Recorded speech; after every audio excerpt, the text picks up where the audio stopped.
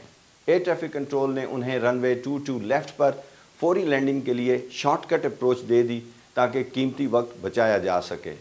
Ambulances اور fire tricks رن وے کے ساتھ کھڑے کسی بھی ہنگامی صورتحال میں فوری ایکشن کے لیے تیار تھے۔ کاکپٹ کا ماحول اگرچہ ٹینس تھا، لیکن دونوں پائلٹس نے بہت اطمینان کے ساتھ اپنے تمام چیکس پورے کیے۔ صبح 10:15 ٹیک آف کے صرف 1 گھنٹے کے بعد یونائٹڈ ایئر لائنز کی فلائٹ 999 نے نیو آرک ایئرپورٹ رن وے 22 لیفٹ پر ٹچ ڈاؤن کیا۔ ٹچ ڈاؤن کے فوراً بعد رن وے کے برابر میں کھڑی ہوئی گاڑیاں رن وے پر انٹر ہو گئیں اور ہوائی جہاز کو فالو کیا۔ اس موقع پر فائر فائٹنگ پارٹی کے لیڈر نے گراؤنڈ فریکوینسی پر کیپٹن سے رابطہ کیا اور انہیں بتایا کہ وہ ہوائی جہاز کو باہر سے سکین کرنا چاہتے ہیں۔ اس کے بعد انہوں نے ہوائی جہاز کو باہر سے سکین کیا تاکہ کسی ممکنہ ٹوٹ پھوٹ کے بارے میں جان سکیں۔ جلد ہی فائر فائٹنگ پارٹی کے ٹیم لیڈر نے کیپٹن کو وائرلیس پر اطلاع دی کہ بظاہر ہوائی جہاز بالکل نارمل ہے اور اب وہ پارکنگ اسٹینڈ تک جا سکتے ہیں۔ ریسکیو فائر فائٹنگ کی اس پارٹی نے اس ہوائی جہاز کو پارکنگ اسٹینڈ تک فالو کیا۔ مسافر جو ابھی تک کی ہنگامی صورتحال کی صحیح نوعیت سے بے خبر تھے، پرسکون بیٹھے رہے کیونکہ انہیں پہلے ہی بتا دیا گیا تھا کہ اس ڈائیورژن پر ہوائی جہاز کی انسپیکشن ہوگی۔ جب ہوائی جہاز پارکنگ اسٹینڈ پر کھڑا ہو گیا تو گراؤنڈ انجینئرز نے ہوائی جہاز کا تفصیلی معائنہ کیا۔ 8000 فٹ کی بلندی پر ممکنہ طور پر ڈرون ہوائی جہاز کے ساتھ ٹکرا گیا تھا۔ بڑے شہروں میں گنجان ایئرپورٹس پر فلائٹ آپریشنز کے لیے ڈرون فلائنگ ایک بڑھتا ہوا خطرہ ہے۔ شکر ہے کہ یہ فلائٹ کسی سیریس ڈیمیج سے محفوظ رہی اور ہوائی جہاز کا کوئی نظام متاثر نہیں ہوا اور ہوائی جہاز میں موجود تمام لوگ محفوظ رہے۔ FAA اور NTSB نے اس واقعے کی تحقیقات کی اور ڈرون فلائٹ سے متعلق ریگولیشنز میں سیریس تبدیلی کی ریکمنڈیشنز کی۔ ممکنہ ڈرون سٹرائک سے نمٹنے کے لیے پائلٹس کی ٹریننگ کو بھی اجاگر کیا گیا۔ نیو آرک ایئرپورٹ پر ہوائی جہاز چینج کیا گیا اور بالآخر مسافر بحفاظت برسلز پہنچے۔ اس فلائٹ کی ایمرجنسی لینڈنگ میں کیپٹن مارشل اور فرسٹ آفیسر جونز نے دباؤ میں ہونے کے باوجود بہترین طریقے سے ایئر ٹریفک کنٹرول کے ساتھ اپنی کوارڈینیشن مکمل کی اور اپنی تمام SOPs اور چیک لسٹ کو پورا کیا۔ یہ بہت امپورٹنٹ تھا۔ یہ ان کی پیشہ ورانہ مہارت کا ثبوت تھا۔ امید ہے آج کی ویڈیو میں آپ کو کاکپٹ اور ایئر ٹریفک کنٹرول کے بہت سے پروسیجرز کا پتہ چلا ہوگا۔ اللہ تعالیٰ آپ کو اپنی حفظ و امان میں رکھے، آپ کا سفر بخیر ہو۔ نیکسٹ ویڈیو تک کے لیے اجازت چاہتا ہوں۔ اللہ حافظ۔